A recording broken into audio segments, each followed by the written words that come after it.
যে সমস্ত পুরুষ ভাইরা স্ত্রীর কাছে লজ্জিত, বিশেষ মুহূর্তে উত্থানজনিত সমস্যার কারণে প্রতিনিয়ত স্ত্রীর কাছে লজ্জা পাচ্ছেন, সেই সমস্ত ভাইদেরকে চ্যালেঞ্জ দিয়ে বলছি, জীবনে বহুত ওষুধ খেয়েছেন, একটিবার জীবনের শেষ চিকিৎসা মনে করে। আসসালামু আলাইকুম ওয়া রাহমাতুল্লাহ। প্রিয় শ্রোতা মণ্ডলী, আশা করি ভালো আছেন। আমি আল্লাহ পাকের মেহেরবানিতে ভালো আছি। বাংলাদেশ এবং প্রবাসী সকল ভাই বোনদেরকে জানাই আন্তরিক মুবারকবাদ। সমস্ত পুরুষ ভাইরা বিবাহ করেছেন এবং বিশেষ মুহূর্তে স্ত্রীর কাছে লজ্জিত, শুধু দুর্বল নয়, অতীব দুর্বল, সেই সমস্ত পুরুষ ভাইদের জন্য বিশ্বমানের একটা রেমিডি নিয়ে আজকে ভিডিওর মধ্যে উপস্থিত হয়েছি ইনশাআল্লাহ।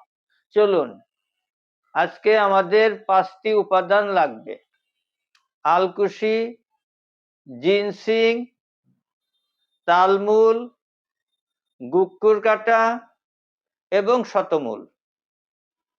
এই 5টি উপাদান আপনি 50 গ্রাম করে নেবেন, তাহলে 250 গ্রাম হবে। আমি আবারও বলছি, যে সমস্ত পুরুষ ভাইরা স্ত্রীর কাছে লজ্জিত, বিশেষ মুহূর্তে উত্থানজনিত সমস্যার কারণে প্রতিনিয়ত স্ত্রীর কাছে লজ্জা পাচ্ছেন, সেই সমস্ত ভাইদেরকে চ্যালেঞ্জ দিয়ে বলছি, জীবনে বহুত ওষুধ খেয়েছেন, একটিবার জীবনের শেষ চিকিৎসা মনে করে আমার রেমিডি গ্রহণ করুন এবং যে কোনো পরামর্শের জন্য যে কোনো সময় নিঃসংকোচে যোগাযোগ করুন। যে 5টি উপাদানের কথা বলেছি, 50 গ্রাম করে 250 গ্রাম হবে।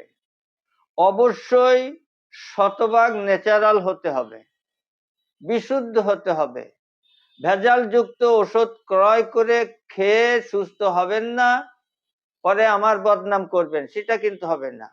আপনাকে শতভাগ নিশ্চিত হতে হবে যে এই 5টা দ্রব্য শতভাগ বিশুদ্ধ, তাহলেই আপনি সুস্থ হবেন ইনশাআল্লাহ। সকালে 1 চামচ পানির সাথে, রাতে 1 চামচ 1 গিলাস কুসুম গরম দুধের সাথে, অবশ্যই খাওয়ার পরে। যদি ডায়াবেটিস না থাকে, বিশুদ্ধ মধু 1 চামচে 2 চামচ এর সাথে অ্যাড করতে পারেন, অ্যাড করলে আরো ভালো হবে।